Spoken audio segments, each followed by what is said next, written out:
श्री कृष्ण कहते हैं, जिसके भाग्य में जितना होता है उसे उतना ही मिलता है। हम सभी जानते हैं कि भाग्य से ज़्यादा ना कभी किसी को मिला है और ना ही मिलेगा। हमारे पास जो कुछ भी है, चाहे वो दूसरों से ज़्यादा है या दूसरों से कम है, हमारे भाग्य का दिया हुआ ही है। जो हमारे भाग्य में लिखा होता है हमें वही मिलता है। लेकिन फिर बात ये आती है कि यदि मिलना वही है जो हमारे भाग्य में लिखा है, तो फिर मेहनत और कर्म करने की क्या ज़रूरत है। तो होता ये है कि मेहनत और कर्म करना भी हमारे भाग्य में लिखा होता है और उसी के अनुसार हमारी ज़िंदगी चलती है। कुछ लोग बहुत मेहनत करते हैं और तब जाके उन्हें सफलता मिलती है, लेकिन कुछ होते हैं जो कम मेहनत करते हैं और उन्हें सफलता भी ज़्यादा मिलती है। ये सब भाग्य का ही तो खेल है।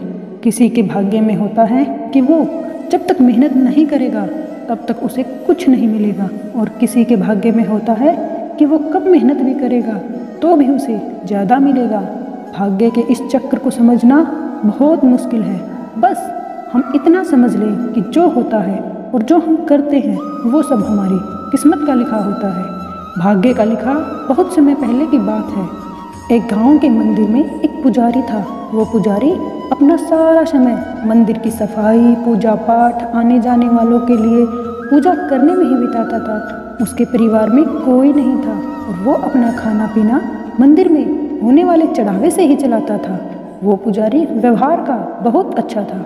उसके मन में पैसों के प्रति ज़्यादा लालच नहीं था। मंदिर में जब भी ज़्यादा चढ़ावा होता तो वो उनसे दूसरे लोगों की भी मदद करता था। पुजारी मन ही मन ये भी सोचता था कि मंदिर के चढ़ावे से थोड़ी बहुत बचत भी होती तो भविष्य के लिए अच्छा हो जाता। लेकिन गांव का मंदिर था तो वहाँ लोगों का आना जाना कम होता था।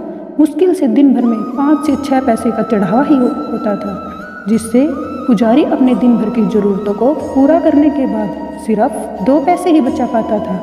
और जब कभी चढ़ावा ज़्यादा होता तो पुजारी के पास कोई ना कोई व्यक्ति ऐसा आ जाता जिसे मदद की ज़रूरत होती और पुजारी उसे मना भी नहीं कर पाता। बहुत समय बीत गए, लेकिन पुजारी पूरे दिन 2 पैसों से ज़्यादा बचत कर ही नहीं पाता था। वो हमेशा कृष्ण भगवान से यही प्रार्थना करता कि आप भगवान कुछ तो ऐसा करो कि मैं 2 पैसों से ज़्यादा की बचत कर पाऊँ। कृष्ण भगवान से प्रार्थना करके पुजारी रोज़ की तरह अपने काम में लग जाता। कुछ समय बाद पुजारी की शादी हो गई। अब घर में 2 लोग हो गए और खर्चा चलाने के लिए ज़्यादा पैसों की ज़रूरत पड़ने लगी। पुजारी की शादी होने के बाद मंदिर में लोगों का आना जाना बढ़ने लगा, जिसकी वजह से चढ़ावा भी ज़्यादा होता। और अब पुजारी अपने घर के खर्चे पूरे करने के बाद 10 पैसे रोज़ बचाने लगा। धीरे धीरे पुजारी के पास ज़्यादा पैसे हो गए। कुछ पैसों से उसने अपने घर की मरम्मत करी और कुछ पैसे भविष्य के लिए बचा लिए। कुछ समय बाद पुजारी की संतान हुई और अब वो 2 से 3 हो गए। पुजारी की संतान होने के बाद अब पुजारी ने देखा कि वो अपनी दिन भर की ज़रूरतें पूरी करने के बाद 15 पैसे बचा लेता है। धीरे धीरे बच्चा बड़ा हुआ और स्कूल जाने लगा। अपनी बचत के पैसों से पुजारी अपने बच्चे की पढ़ाई का खर्चा बढ़ने लगे।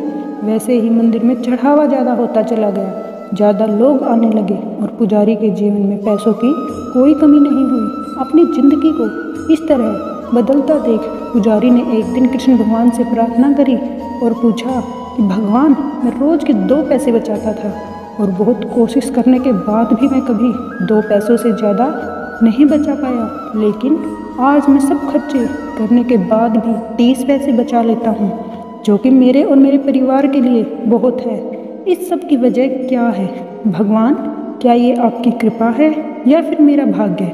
ऐसा कहकर पुजारी अपने रोज़ के कामों में लग गया।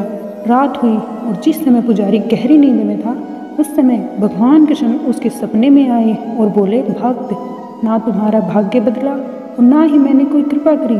तुमने जिस दिन शादी करी और तुम्हारे घर जो स्त्री आई उसके आने से तुम 10 पैसे बचाने लगे, जिसमें 8 पैसे तुम्हारी पत्नी के भाग्य के थे, जिसकी वजह से तुम दोनों पेट भर खाने पीने और बाकी ज़रूरतों की पूर्ति होने लगी। फिर तुम्हारी संतान हुई और उसके होने के बाद तुम 15 पैसे बचाने लगे, जिसमें से 5 पैसे तुम्हारी संतान के भाग्य के थे।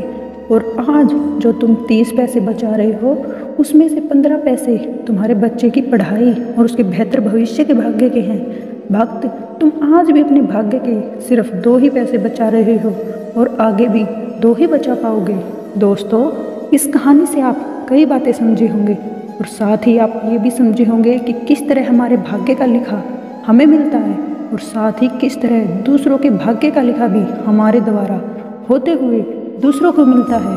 आपने देखा होगा कि कई बार लोग पार्टनरशिप में किसी काम की शुरुआत करते हैं और धीरे धीरे वो काम बहुत चलने लगता है और जब काम चलने लगता है, इनकम होने लगती है, तो वो लोग पार्टनरशिप तोड़कर खुद का काम शुरू कर लेते हैं।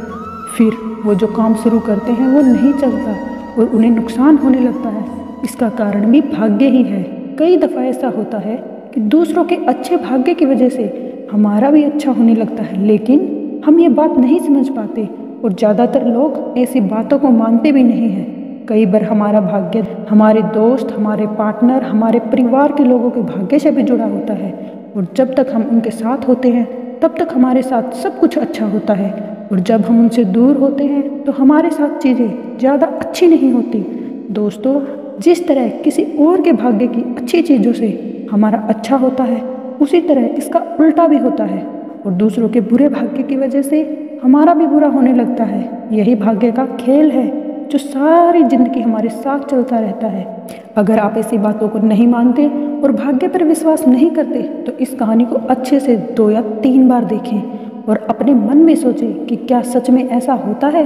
क्या आज तक आपके साथ ऐसा कुछ हुआ है जिसमें किसी और की वजह से आपको फ़ायदा हुआ या फिर आपके परिवार में किसी सदस्य के बढ़ने से आपके साथ कुछ बेहतर हुआ? इन सवालों के जवाब जब तक आप खुद को देंगे तो इस कहानी से मिलने वाली सीख को आप बेहतर तरीके से समझ लेंगे।